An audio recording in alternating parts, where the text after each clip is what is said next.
Grupo Cero Televisión.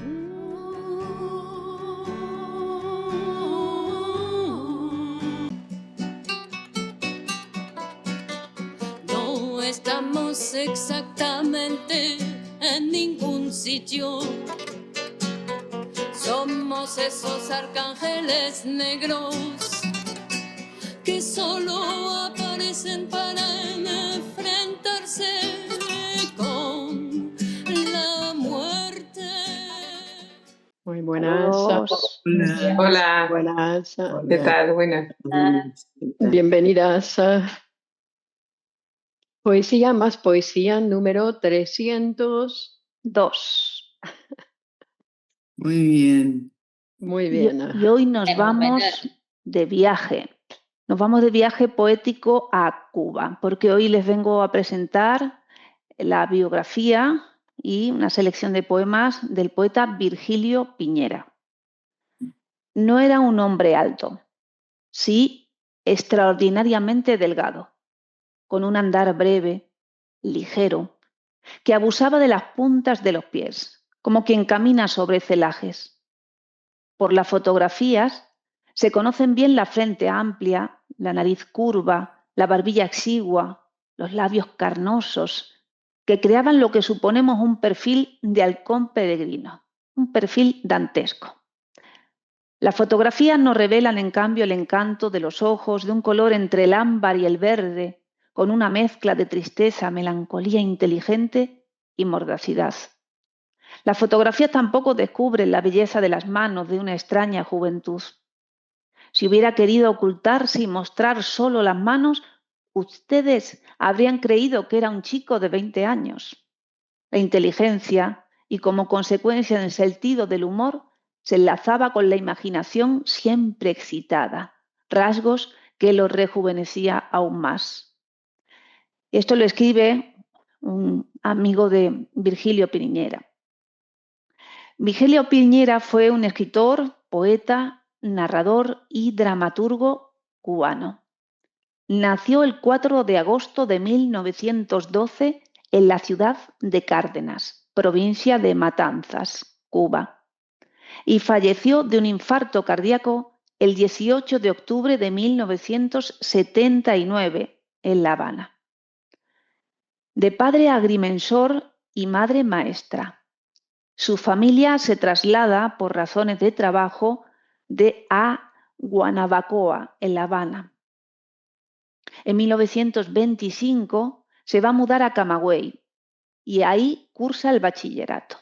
Su profesor Felipe Echemendia y el escritor e investigador Felipe Pichardo Moya dirigen sus primeros pasos en las lecturas y en los inicios de su vocación literaria. En el año 1935, Virgilio Piñera, junto a Luis Martínez y Aníbal Vega, crean la Hermandad de Jóvenes Cubanos, una organización cuya finalidad fundamental era la difusión de la cultura y entre cuyas tareas estuvo la presentación en Camagüey del grupo Teatro de Arte La Cueva. Se define de su vocación de escritor y escribe sus primeros poemas significativos.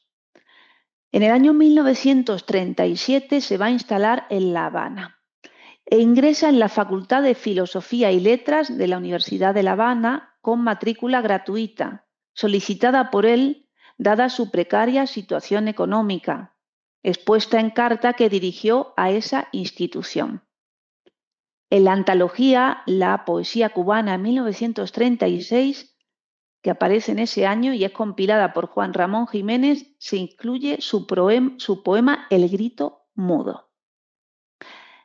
En este año, un año siguiente, ya está viviendo en La Habana, en 1938, en precarias condiciones por la escasez económica.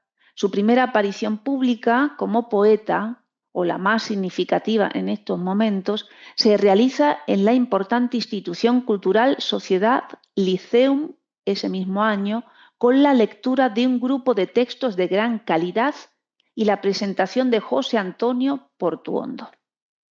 Ahí dicta una conferencia en esa institución y va a escribir luego su obra de teatro Clamor en el penal, la primera de su dilatada corpus para la escena. Constituyen el inicio de una carrera literaria que, si bien había tenido sus antecedentes en Camagüey, es ahora cuando comienza a alcanzar una acabada definición.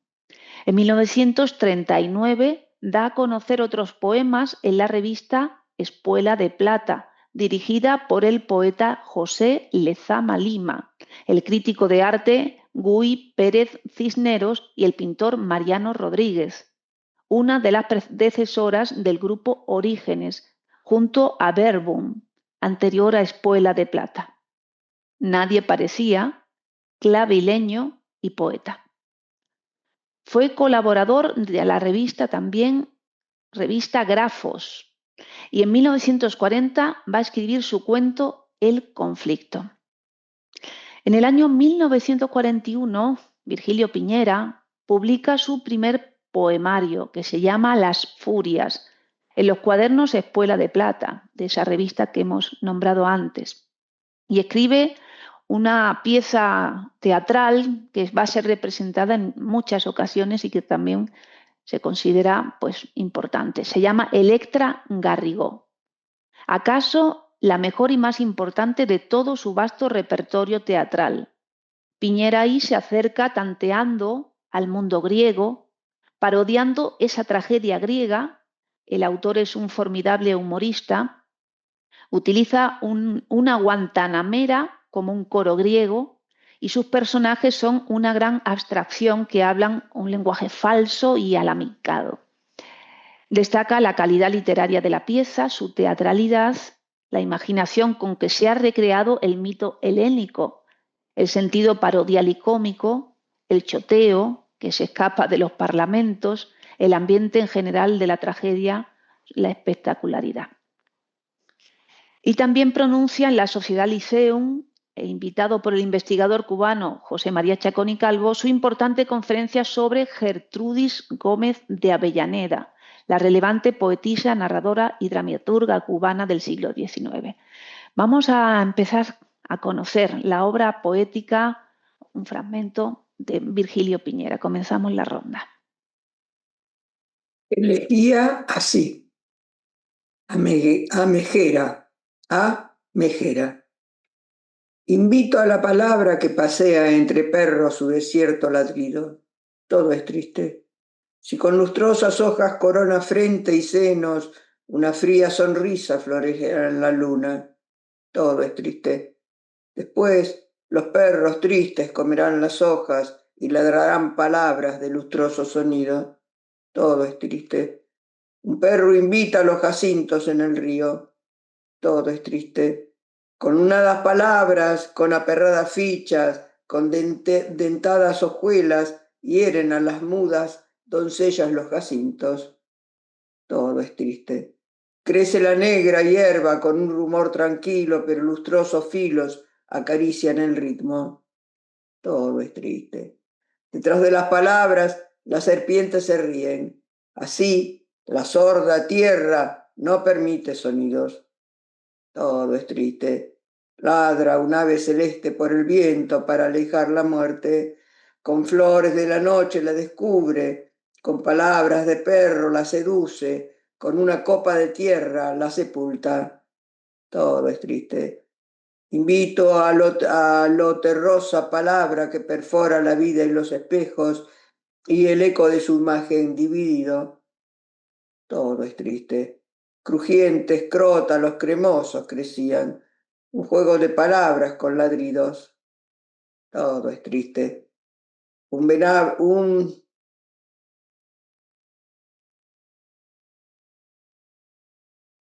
venablo con voz viento vuela en variaciones viriles. Todo es triste. Media copa de tierra enmudeció la música. Todo es triste. Después la tierra se bebió ella misma. Todo es triste. Y cuando llegue el tiempo de la muerte, poned ante el espejo para verme. Todo es triste. Del libro Las Furias, 1941. La vida de Flora. Tú tenías grandes pies y un tacón jorobado. Ponte la flor, espérame que vamos juntos de viaje. Tú tenías grandes pies, qué tristeza en el aire. ¿Quién se mordía la cola? ¿Quién cantaba ese aire? Tú tenías grandes pies, mi amiga en seco parada. Una gran luz te brotaba, de los pies, digo, te brotaba. Y sin que nadie lo supiera, te fue sorbiendo la nada. Un gran ruido se sentía en tu cuarto. ¿A qué flora le pasa? Nada, que sus grandes pies ocupan todo el espacio. Sí, tú tenías la imponderable amargura de un zapato. Iban y venían entre dos calientes planchas. Flora, mucho cuidado que tus pies son muy grandes y la peletería te contrata para exhibir sus hormas gigantes. Flora, ¿cuántas veces recorrías el barrio pidiendo un poco de aceite y el brillo de la luna te encantaba? De pronto subían tus dos monstruos a la cama. Tus monstruos horrorizados por una cucaracha. Flora, tus medias rojas cuelgan como lenguas de ahorcados. ¿En qué pies poner estas huérfanas? ¿A dónde tus últimos zapatos? Oye, Flora, tus pies, un cabeza en el río que te da de conducir a la nada, al país en que no hay grandes pies, ni pequeñas manos, ni ahorcados. Tú querías que tocaran el tambor para que las aves bajaran, las aves cantando entre tus dedos mientras el tambor repicaba.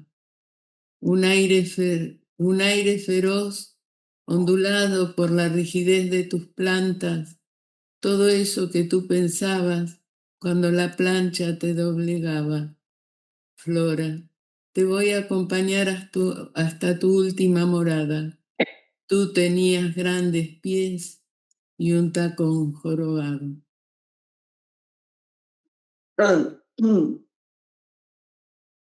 Isla, aunque estoy a punto de renacer, no lo proclamaré a los cuatro vientos, ni me sentiré un elegido. Solo me tocó en suerte y lo acepto porque no está en mi mano negarme, y sería, por otra parte, una descortesía que un hombre distinguido jamás haría. Se me ha anunciado que mañana, a las 7:06 de la tarde, me convertiré en una isla. Isla como suelen ser las islas. Mis piernas se irán haciendo tierra y mar, y poco a poco, igual que un andante chopiniano, empezarán a salirme árboles en los brazos, rosas en los ojos y arena en el pecho. En la boca las palabras morirán para que el viento a su deseo pueda ulular. Después, tendido, como suelen hacer las islas, miraré fijamente al horizonte, veré salir el sol, la luna, y lejos ya de la inquietud, diré muy bajito, ¿así que era verdad? Bueno. Virginia. Sí. Entre la espada y la pared. Entre la espada y la pared a nadie le gusta situarse. Cuando se está en ese trance, la vida sabe a vinagre. Cuando tocas a una puerta, es la espada quien te abre. Si la palabra socorro profieres, su filo la despedaza, formando con sus fragmentos un monstruo incalificable. Estás vivo y estás muerto, estás despierto y soñando, tiras para el lado vivo y el lado muerto te arrastra. Miras a tu antagonista, que es el fiel de tu balanza. Clamas porque no te pese, pero él te pone en el plato.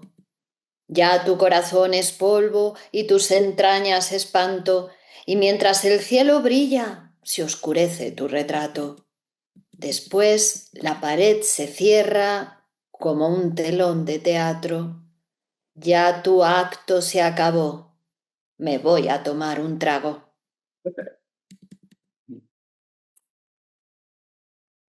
Yo estoy aquí, mordiendo, arañando, gritando y aullando, pateando, rugiendo, buscando y encontrando, cavando en tu cara, explorando en tu pelo, ahondando en tus ojos y hurgando en tus entrañas, para vivirte, para tenerte, para hacerte, para matarte, para borrarte, para pintarte, para existirte y para llorarte, para escribirte como una letra, la de tu nombre y la de tu alma, para tatuarte como una llaga sobre mi piel que es tu sudario.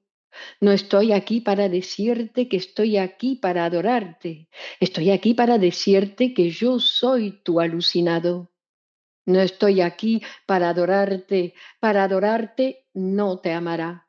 Estoy aquí para nacerte, para morirte y resucitarte.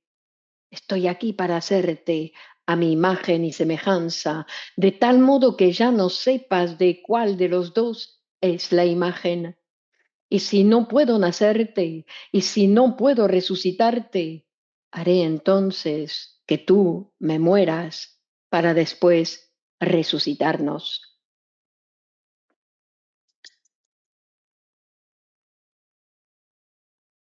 Solo de piano. El solo de piano no es un solo de piano, no es tampoco un solo, ni asimismo un piano. No es ningún piazzolo, ni siquiera un sopiano, muchísimo menos un sopia del oso y tremendamente lejos de un loso de piano. El solo de piano es más bien un piano provisto de un solo que camina piano. En las tardes grises, el solo y el piano se cogen las mapias y se van de nopia. Hay que verlos juntos si huyen del piazzolo y hay que ver los sopias besando al sopiano. En las tardes grises, todo el mundo es solo, todo el mundo es piano, y hasta el mismo solo y hasta el mismo piano se sienten tan solos que tocan el piano. En las tardes grises, el solo de piano es un piazzolo, piazzolo, un piano solo, piazzolo y sopiano. Qué juguetón, ¿eh? Qué chistoso. Sí. El hechizado, Alezama, será Alezama Lima, ¿no? El poeta, Sí. en su muerte. Por un plazo que no pude señalar, me llevas la ventaja de tu muerte. Lo mismo que en la vida, fue tu suerte llegar primero, yo en segundo lugar. Estaba escrito, ¿dónde? En ese mar encrespada y terrible que es la vida.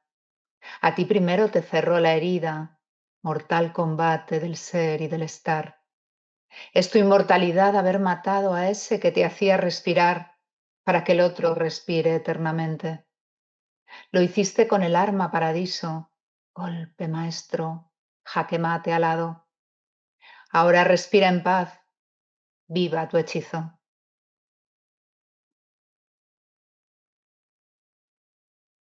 Seguimos con la biografía.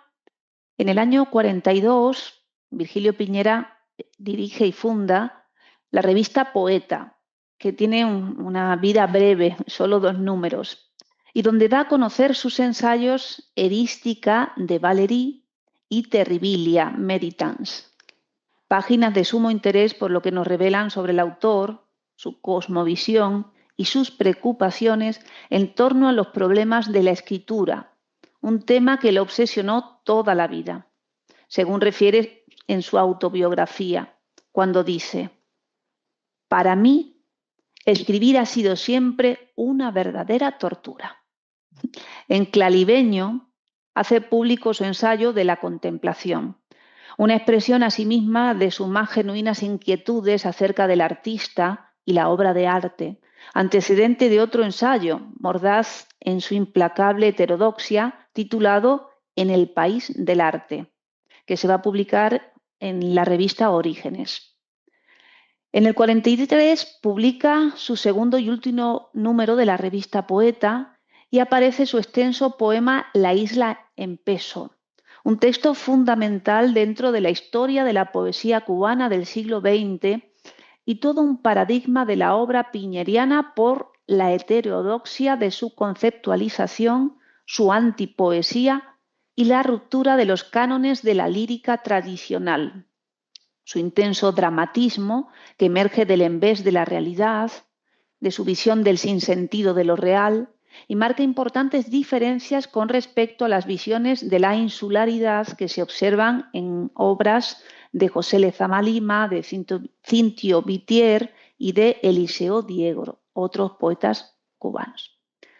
De la estirpe de los poetas visionarios y heredero de la pulsión surrealizante, ofrecía con La isla en peso las claves centrales de su futura andadura, con un paisaje de escombros que retrataba el infierno terrestre de su entorno inmediato. Negador y conjeturante, inquisidor y crítico feroz, interpreta constantes anábasis que lo arrastraban por los recovecos del tiempo y del espacio, con la conciencia alerta y sin claudicaciones. En esa vigilia militante, las imágenes desilvanadas hablan del espacio habanero como un inmenso sepulcro sembrado de trampas, trasunto de la isla en la que se sustenta como recinto carcelario o como inmenso manicomio, condena a muerte del espíritu ahogado por el agua que lo asedia como un cáncer. Bueno, parece un hombre un poco torturado, ¿no? Piñera insiste en su posición solitaria de francotirador, que no ceja en el empeño de hallar un camino de futuro para el hombre, para el arte o para su pueblo. De ahí una pasión crítica que revisa sin descanso la tradición propia y las ajenas y que considera como maldición antigua de la poesía cubana y americana en general el deslumbramiento por los modelos europeos que inhiben o esterilizan el impulso propio. Las conclusiones son desalentadoras. Dice: poseíamos el rayo y no sabiendo cómo lanzarlo, lo gastábamos en fuegos de artificio. Piñera se niega a participar en la celebración del Día del Poeta, un acto que se va a realizar en el Liceum, y en una dura carta a la institución expresa sus razones, con estas afirmaciones esenciales de su concepto de la cultura. Quien trabaja a conciencia su arte, quien estima la cultura, no como entretenimiento elegante, sino como destino dignamente recibido, no puede aceptar tales comedias. En el año 45 colabora en la revista Orígenes y escribe varios poemas como En estos páramos, El oro de otros días, Tesis del gabinete azul y La oscura. Como buen dramaturgo, concebía la vida como un teatro en el que todos portamos máscaras. Virgilio era homosexual, al menos eso indican, o parece que eso también condicionaba el trato de otros intelectuales coetáneos. Era flaquito, como nos han dicho, vivía en una situación económicamente dificultosa, marginal, escéptico y coloquial. Necesitaba un Lezama católico, barroco, gordo y respetado, ¿no? Utilizaba como estímulo, parece también creativo, ese otro poeta con el que rivalizar y al que admirar, ¿no? Que era Lezama Lima. Su antagónico era a su vez fuente de profunda admiración y respeto para él. Muestra de ello serán las participaciones conjuntas en revistas dirigidas por Lezama: Espuela de Plata, Nadie parecía, Poeta, Orígenes. Lezama y Piñera son el anverso y el reverso de la misma moneda. Los opuestos se tocan, señala Abreu Arcia. Lo cubano, lo histórico, lo universal, estremecido en su centro por dos discursos, dos maneras diferentes de asumir el hecho literario y la propia existencia del escritor. Lo cierto es que el escritor de las Furias, Piñera, debía emerger como un indomable, cuyo papel en este mundo al que se viene a portar máscaras era precisamente el de desenmascarador. Desarrolló una gran habilidad para transitar como un rebelde entre la soberanía y los liderazgos culturales, ya fueran Lezama o sus revistas, o el grupo que se nucleó en torno a Lunes de Revolución, otra grupalidad que giraba en torno o revista entre 1959 y 61. Su marginalidad era condición asumida a conciencia. La fidelidad a la literatura era cuestión de moralidad. Sabía por ello que le esperaba hambre e incomprensión. En su controversial texto En el país del arte afirma Piñera: la vida en general es pérdida constante de soberanía. Dependemos siempre de alguien. Algo nos limita y conforma en algo que está fuera de nosotros. Y lo único que puede hacernos soberanos es la medida de nuestra propia existencia. No es el arte quien nos hace artistas, sino que somos nosotros quienes ponemos sobre un plano artístico nuestra propia existencia. Esta decisión de ser un soberano, aceptando que a la vez no se puede serlo a plenitud, llevó a Piñera a transitar entre la soledad y el deseo de ser escuchado, entre la búsqueda moral y el temor a ser incomprendido. Su personaje en el cuento La cara ilustra en este sentido la vulnerabilidad que significa mostrar el rostro y el desasosiego que provoca en quien le es concedido verlo. Yo tengo absoluta necesidad de verlo a usted. No quiero decir que tenga que verle la cara expresamente. Yo nunca osaría vérsela. Sé que usted me necesita y aun cuando muriese literalmente de ganas de contemplar su cara, la sacrificaría por su propia seguridad. Viva tranquilo. No, lo que quiero decir es que yo también sufro. De su libro Cuentos completos. Duanel Díaz señala que Piñera era como los surrealistas, románticos, empedernidos, querían destruir el arte para que de su cadáver surgiera la verdadera vida, la vida poética que yacía debajo de la costra de la cultura y la costumbre. Costra cultivada fundamentalmente por coetáneos como Lezama, Cintio Vitier y el grupo de la revista Orígenes. Vamos a seguir conociendo la poesía de Piñera. Carga. Parado frente a la ventana, feroz, inconcluso, morado. ¿El viento? No.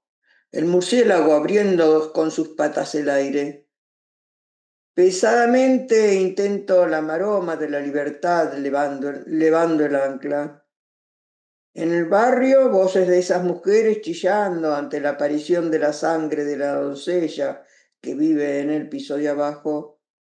Su madre, testaferra de planchas calientes, y este ombligo que me ordena mirarlo insistentemente. El corbatín de todos los días y las aguas lustrales. Lustrales en esta miseria de alegría de coco y rodajas de plátano. Ah, la piel amarilla. La bodega de la esquina repleta de cadáveres. La bodega soltando las admirables barcas del alcohol. Una desaprobada emoción en la noche. Una lluvia de orine cayendo del tejado. Vas a morir, sí, vas a morir en breves segundos. Devora tu último plátano. Asegúrate, englútelo, devóralo pronto. La mitad del plátano cae pesadamente en el pavimento aterrado. Dispara sus últimos cartuchos. Un dolor de estómago, salve. Cómo vengarse, cómo hundir la lengua y todas las familias planchando sus corbatas, sin saber si hacia arriba, sin saber si hacia abajo, una patada. Que salga ese automóvil con la dama enjollada y el seno perforado. muchas enfermedades bajo la seda que cruje, las pústulas espiando y el detente cagado. Al quinto piso, voy a recoger las lágrimas. No, usted no puede venir. Hay que saber primero qué es un quinto piso. Un quinto piso lleno de cuadros, un quinto piso con su pintor en el medio, el pintor dando patadas y sacando sus ángeles. Ah, el quinto piso, oh mar, que estás enfrente. Son extrañas señales y nadie puede saber si antes de desnudarse. Al quinto piso, que va a morir despedazado mientras a través de su espejo sus paisajes. Una gran lengua que sale del sol. Nunca los dejaré. Cuando puso los ojos en el mundo, dijo mi padre, vamos a dar una vuelta por el pueblo. El pueblo eran las casas, los árboles, la ropa tendida, hombres y mujeres cantando y a ratos peleándose entre sí. ¿Cuántas veces miré las estrellas? ¿Cuántas veces, temiendo su atracción inhumana, esperé flotar solitario en los espacios, mientras abajo Cuba perpetuaba su azul, donde la muerte se detiene? Entonces olía las rosas, y en la retreta la voz desafinada del cantante me subía en delicias celestiales. Nunca los dejaré, decía en voz baja, aunque me claven en la cruz. Nunca los dejaré, aunque me escupan, me quedaré entre el pueblo y gritaré con ese amor que pueda gritar su nombre hacia los cuatro vientos. Lo que el pueblo dice en cada instante, me están matando, pero estoy gozando. La isla en peso. La maldita circunstancia del agua por todas partes me obliga a sentarme en la mesa del café. Si no pensara que el agua me rodea como un cáncer, hubiera podido dormir a pierna suelta. Mientras los muchachos se despojaban de sus ropas para nadar, 12 personas morían en un cuarto por compresión. Cuando a la madrugada la pordiosera resbala en el agua en el preciso momento en que se lava uno de sus pezones, me acostumbro al hedor del puerto, me acostumbro a la misma mujer que invariablemente masturba noche a noche al soldado de guardia en medio del sueño de los peces. Una taza de café no puede alejar mi idea fija. En otro tiempo yo vivía adánicamente. ¿Qué trajo la metamorfosis? La eterna miseria, que es el acto de recordar. Si tú pudieras formar de nuevo aquellas combinaciones, devolviéndome el país sin el agua, me la bebería toda para escupir al cielo. Pero he visto la música detenida en las caderas, he visto a las negras bailando con vasos de ron en sus cabezas. Hay que saltar del lecho con la firme convicción de que tus dientes han crecido, de que tu corazón te saldrá por la boca.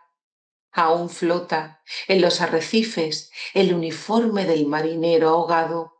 Hay que saltar del lecho y buscar la vena mayor del mar para desangrarlo.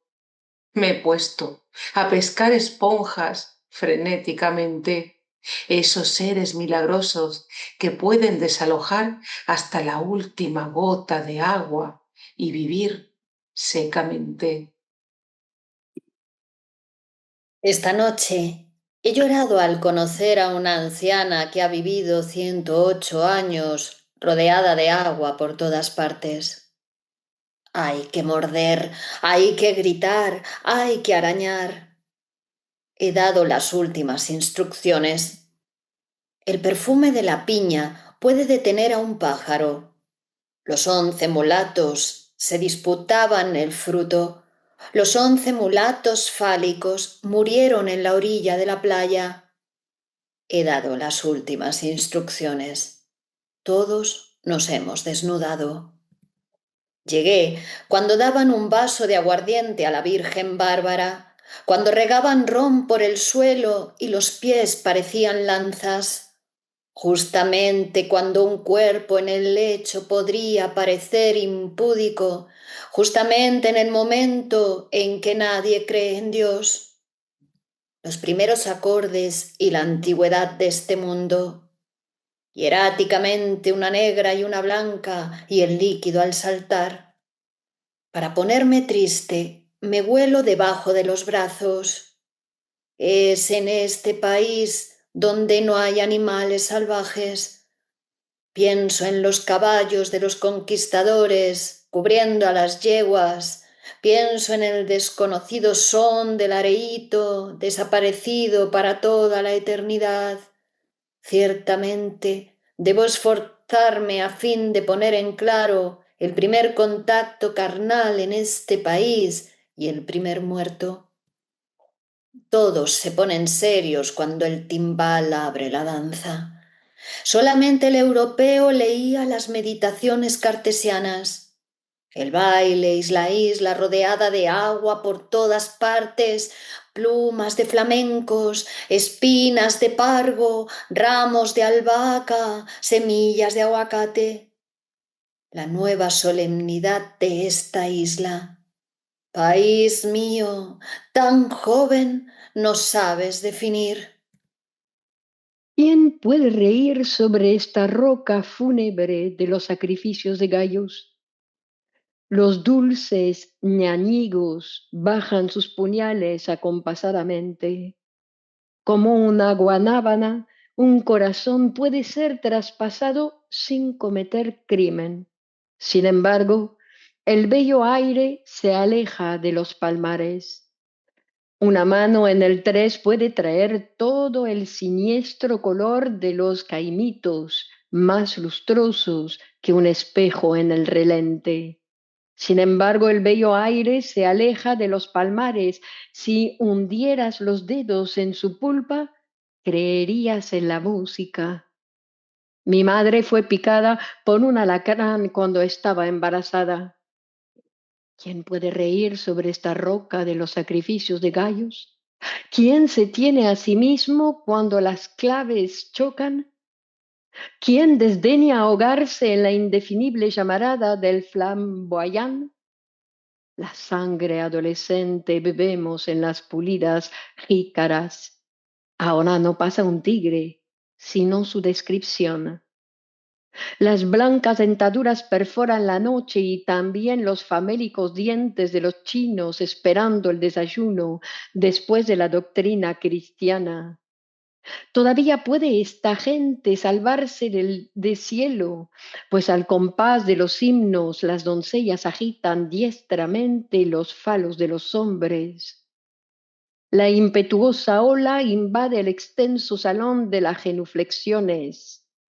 Nadie piensa en implorar, en dar gracias, en agradecer, en testimoniar.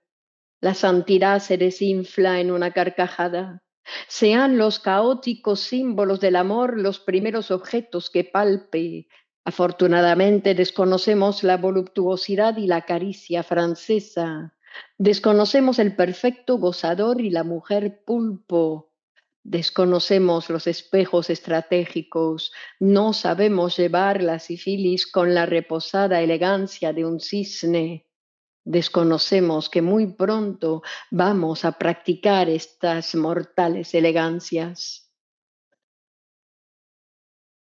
Los cuerpos en la misteriosa llovizna tropical, en la llovizna diurna, en la llovizna nocturna, siempre en la llovizna.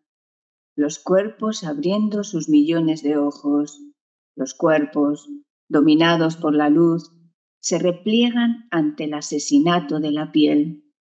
Los cuerpos, devorando oleadas de luz, revientan como girasoles de fuego encima de las aguas estáticas. Los cuerpos en las aguas, como carbones apagados, derivan hacia el mar. Es la confusión, es el terror, es la abundancia, es la virginidad que comienza a perderse. Los mangos podridos en el lecho del río ofuscan mi razón y escalo el árbol más alto para caer como un fruto. Nada podría detener este cuerpo destinado a los cascos de los caballos, turbadoramente cogido entre la poesía y el sol. Escolto bravamente el corazón traspasado, clavo el estilete más agudo en la nuca de los durmientes. El trópico salta y su chorro invade mi cabeza pegada duramente contra la costra de la noche. La piedad original de las auríferas arenas ahoga sonoramente las yeguas españolas. La tromba desordena las crines más oblicuas. No puedo mirar con estos ojos dilatados. Nadie sabe mirar, contemplar, desnudar un cuerpo. Es la espantosa confusión de una mano en lo verde, los estranguladores viajando en la franja del iris. No sabría poblar de miradas el solitario curso del amor.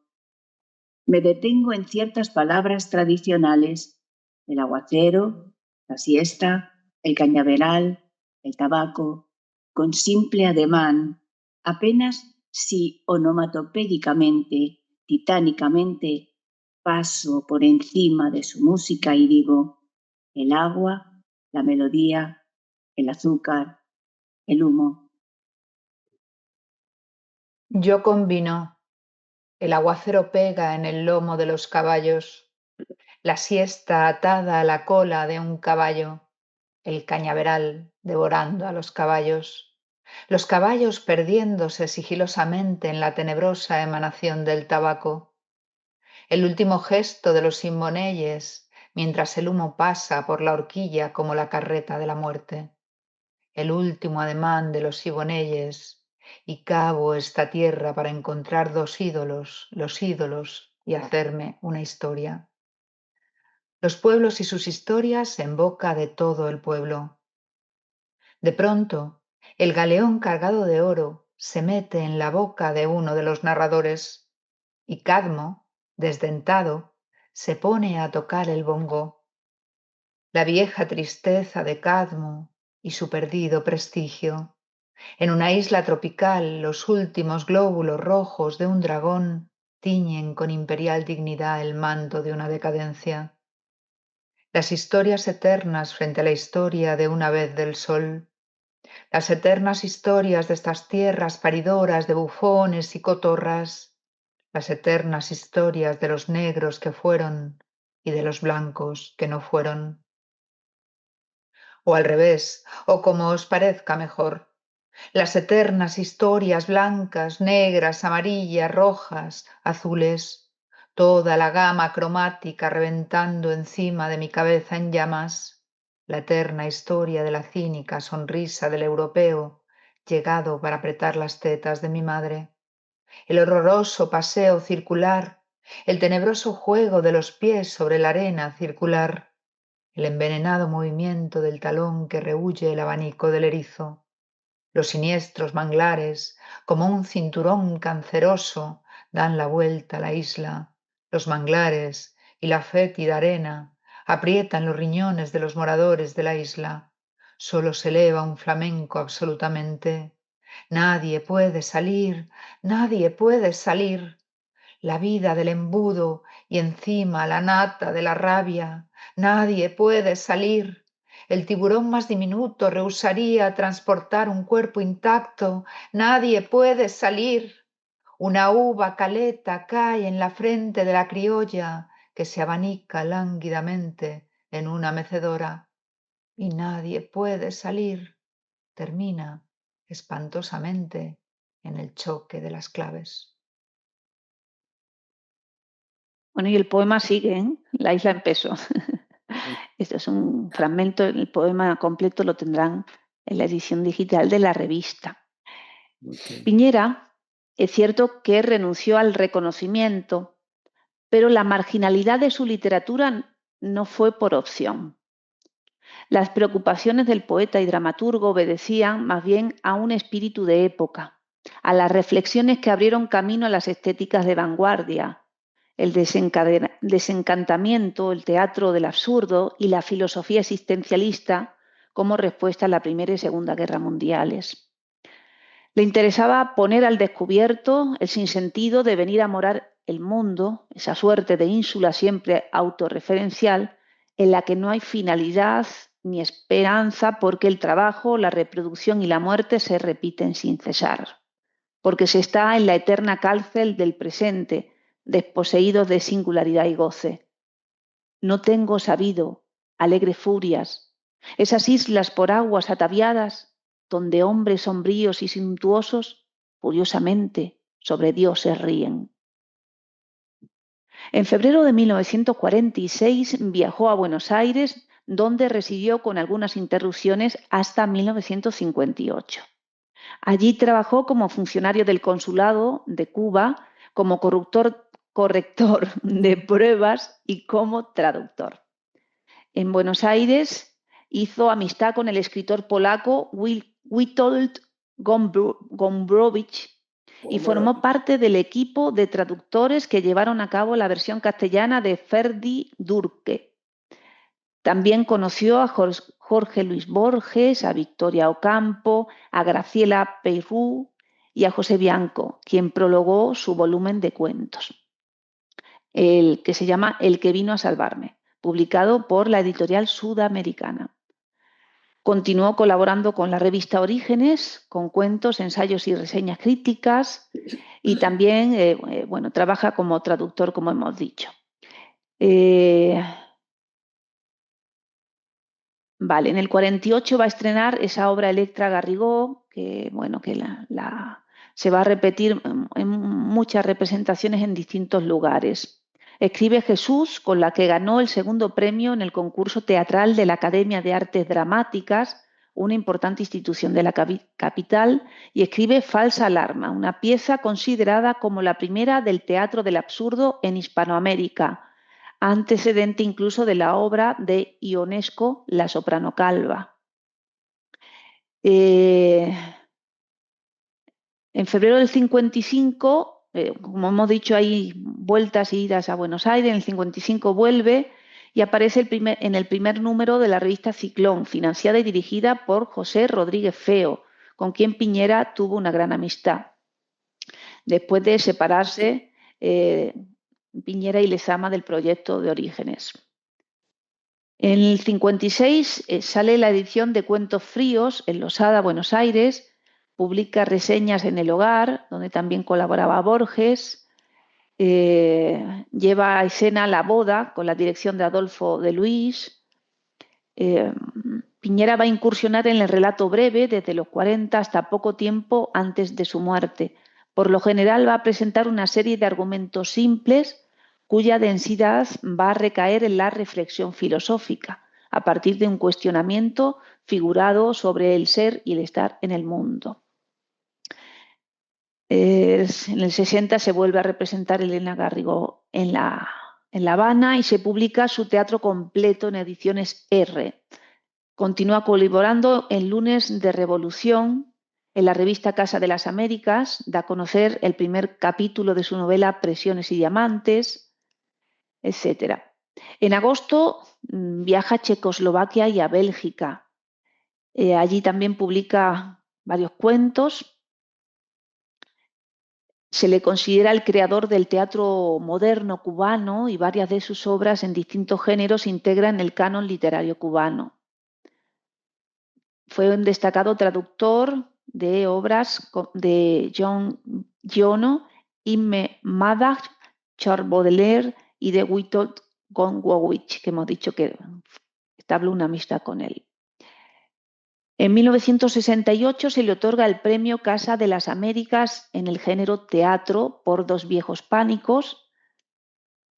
Se presenta en enero Falsa Alarma, dirigida por Nicolás Dor, dentro de las jornadas del Congreso Cultural de La Habana, que era una importante reunión de escritores, intelectuales y artistas de Cuba.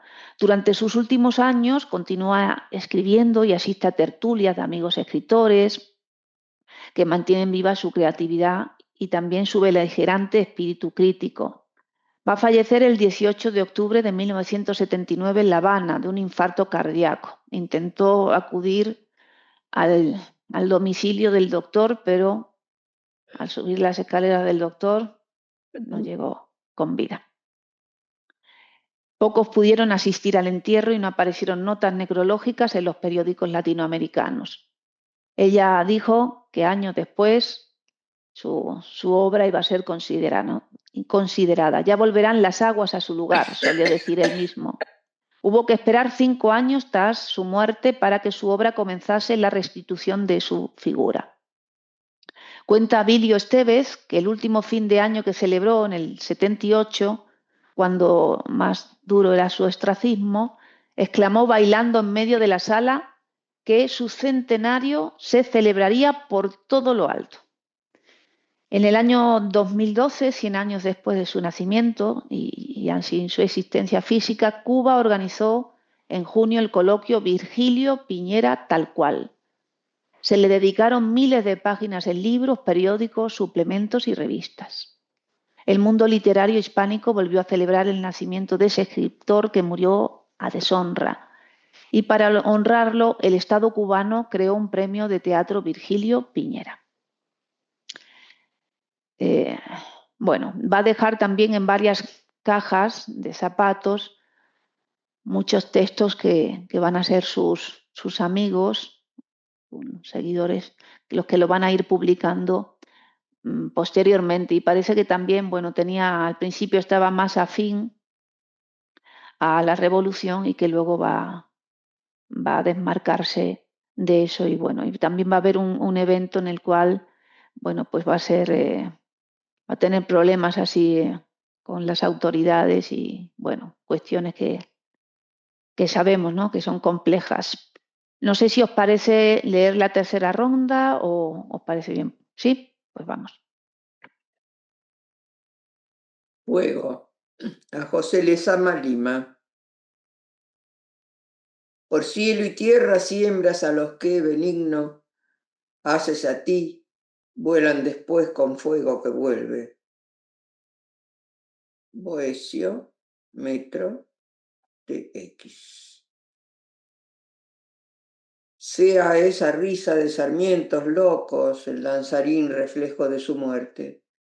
La piedra del hogar mana descanso cuando el hada y sopor pueblan el tiempo del tacto inerte de su lengua escasa. Mas esa risa de sarmientos locos, dejadla que retuerce a la sentencia. Así comienza el ser, el salto, el cielo, sensación de centellas disparadas por asta astuta, de invariable tino a la virgen de agujas y de espinos. Debajo el mar, sus algas ejercita en un tumulto de tridentes trinos. Ah, del pirforos y las ondas pisa. Este riesgo que rasga retosando un trémulo principio de inventarse moldes distintos que su aliento dicta. Solo secretos, muestras de la angustia, si sombras surgen de tu caos fiero, ejecutando un mundo de pisadas confundido en su huella de neblina. Ese dios del compás sobre la frente ejercita dibujos por el aire con la imposible cuerda que te mida.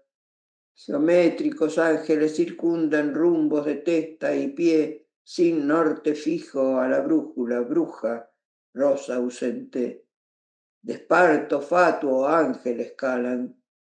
Solo quedabas tú, mastín de filos devorando tus puntas retorcidas, en tentación de elásticas serpientes. Solo quedabas tú, lengua de galgo sembrando dioses en el aire antiguo.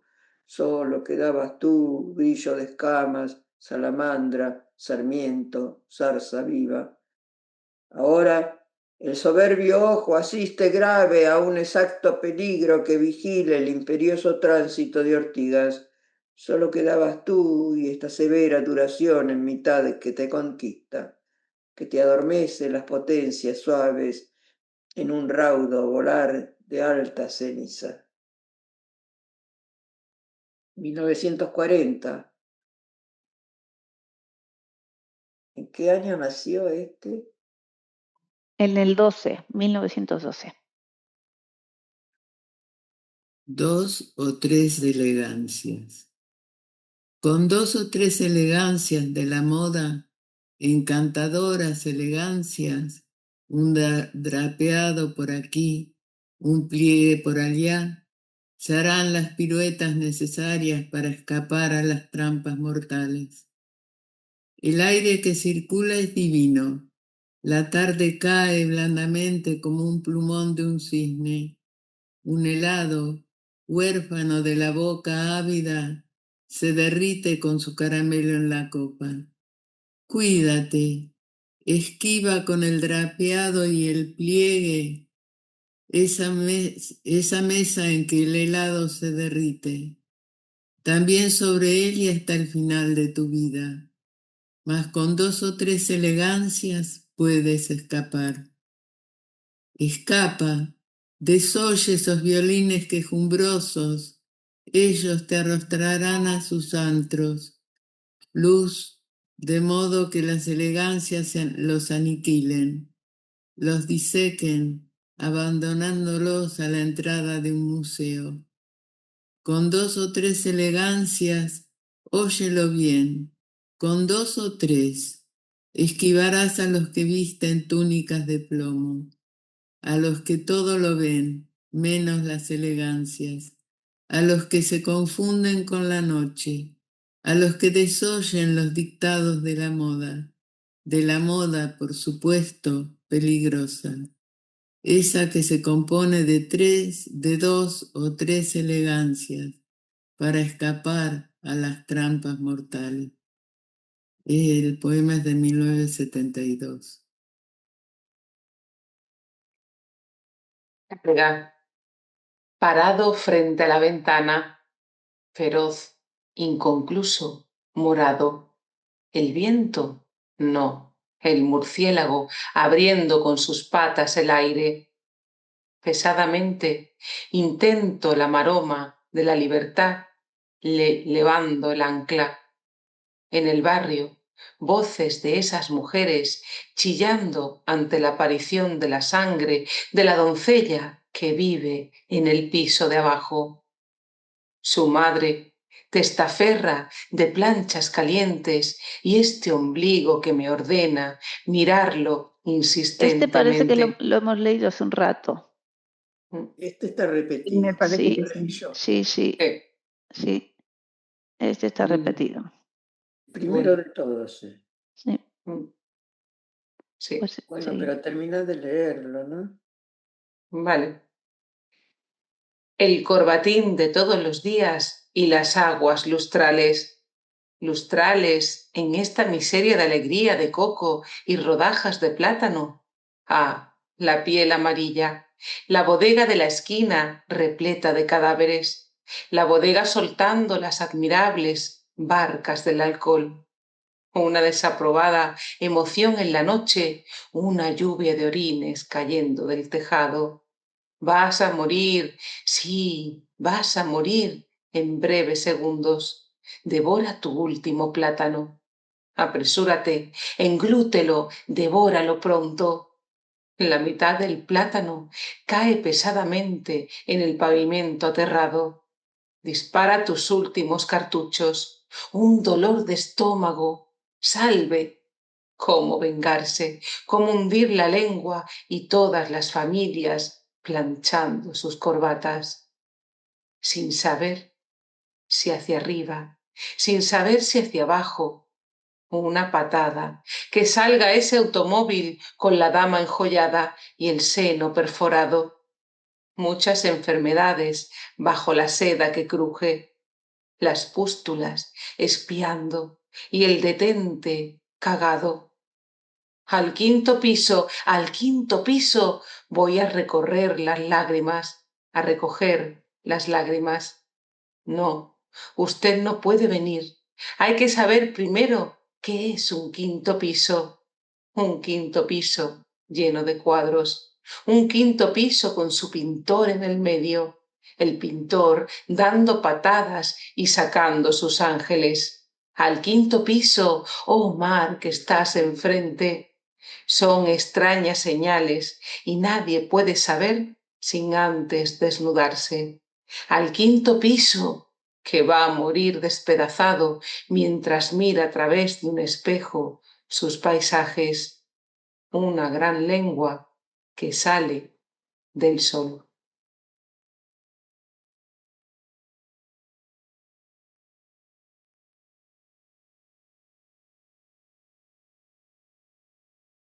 Micrófono. Gracias. Las 7 en punto. Las 3:30 de la tarde. Las paredes, los cuadros, el sillón, el escritorio lleno de papeles, el cericero lleno de colillas, el timbre de la puerta sin sonido. En la siesta soñé que el timbre era un timbre con sonido y desperté. Ya no sueño. ¿Y acaso he despertado? ¿O soy el que en el sueño jura y perjura que despierto está? Habrá que despertarse un poco más. Así, medio dormido y resoñado, si el teléfono suena, yo sería el teléfono, y él, como si fuera yo, diciendo, «Oigo». Despierto con café o con la muerte. En la cocina el colador, mojado, me llama al orden. Vamos a despertar y a despertarme, porque también yo estoy dormido.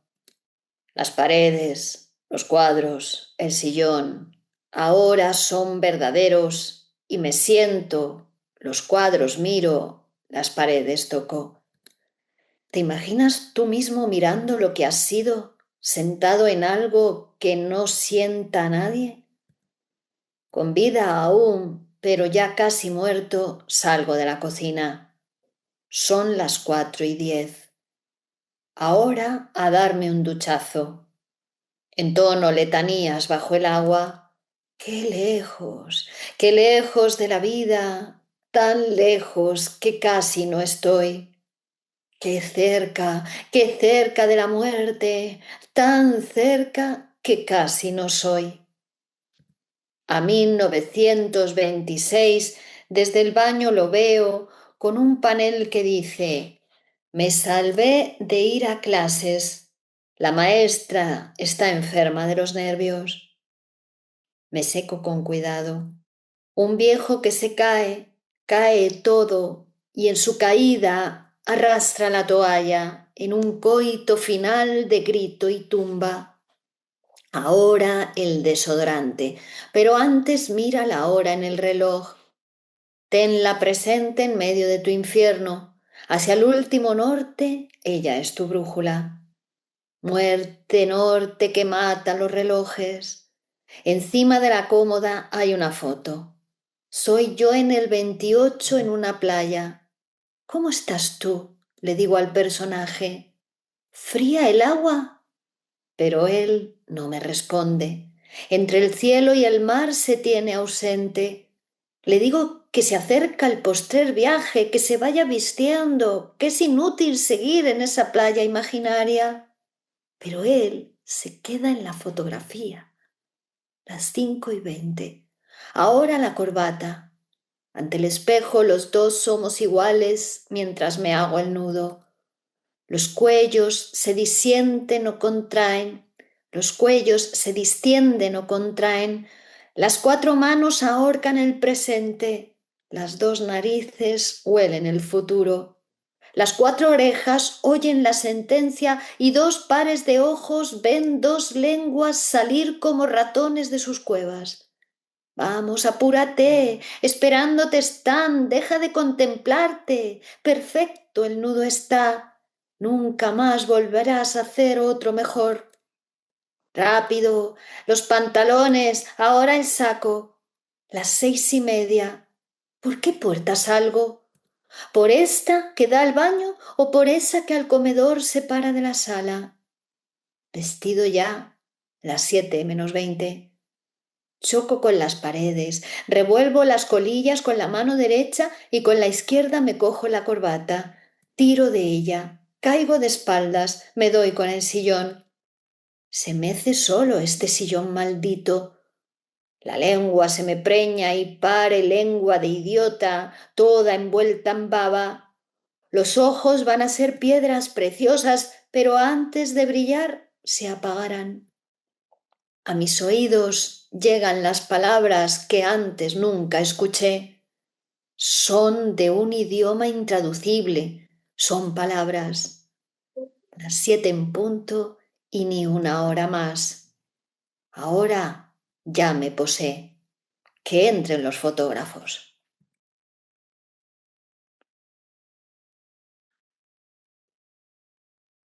Yo me muero de luz. Yo me muero de luz. No culpéis a los ojos de este tránsito suspendido entre cielo y tierra oscuros. Me muero de la luz. Ayer el brazo iba sobre el temblor del pecho implorando la sombra estremecido. Desesperadas manos arrancaron del fango 4 estrellas mudas de toda luz, densos escudos fijos a mi carne, penetrada de lumbre que me apaga. Atribulados pies me conducían a la noche austera de 1000 raíces que se pierden mudas entre el negro principio de sus manos, y un polvo oscuro de pasados hombres retornó de sus huesos a mi frente, y a mi estática carne condenada por esta luz sangrienta que me pierde. Década de 1940. Alocución contra los necrófilos. De una vez por todas, a la mierda la muerte. Mientras más me acerco a ella o ella a mí, ni yo sé quién soy ni qué soy, le digo, pero tú tampoco sabes quién ni qué eres. El hombre te inventó o te dio nombre al menos, tan solo eso, que apenas si es algo, una manera como tantas de infundir terror. Pero conmigo eso no va, mi hermana, y menos hacerle el juego a tus ritos. Con los miles de millones de muertos que conocemos, nuestra visión de ti tendría que ser más bien risueña o tan mecánica como la que ponemos, por ejemplo, en el papel higiénico.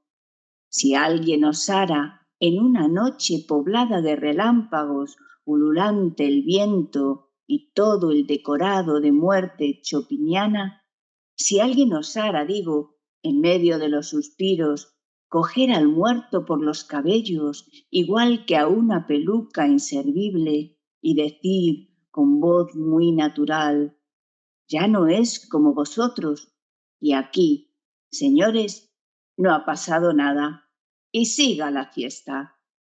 De modo que en vista de la muerte natural, por supuesto, mucha naturalidad, tanta que hasta el muerto se vuelva natural, tan natural que se entierre o se queme sin derramar una lágrima.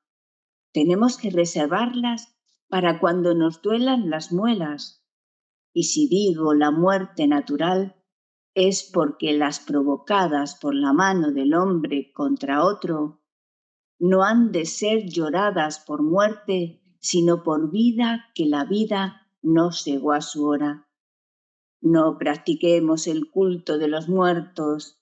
¿Acaso podemos pedirles que practiquen el culto de los vivos? La comunicación se ha cortado. Ni nos hablan ni nos oyen. Hablemos, pues, con los vivos hasta que podamos. De 1974. Natación. A ver, un segundito. He aprendido a nadar en seco. Resulta más ventajoso que hacerlo en el agua. No hay el temor de hundirse, pues uno ya está en el fondo, y por la misma razón se está ahogado de antemano. También se evita que tengan que pescarnos a la luz de un farol o en la claridad deslumbrante de un hermoso día. Por último, la ausencia de agua evitará que nos hinchemos. No voy a negar que nadar en seco tiene algo de agónico.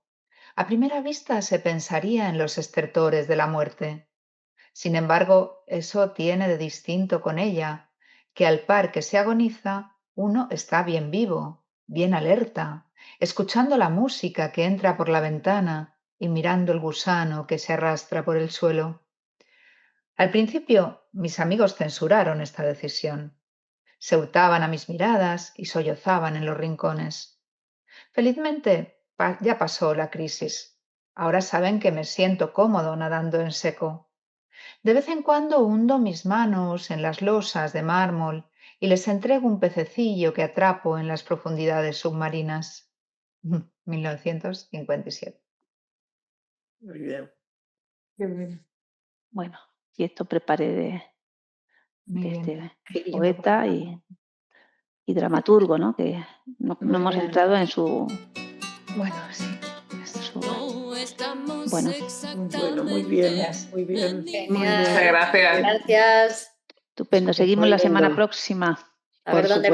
viajamos la próxima A semana. ver. Chao, buen día. Chao, Hasta chao. luego. Chao, Adiós. gracias. Chao, chao.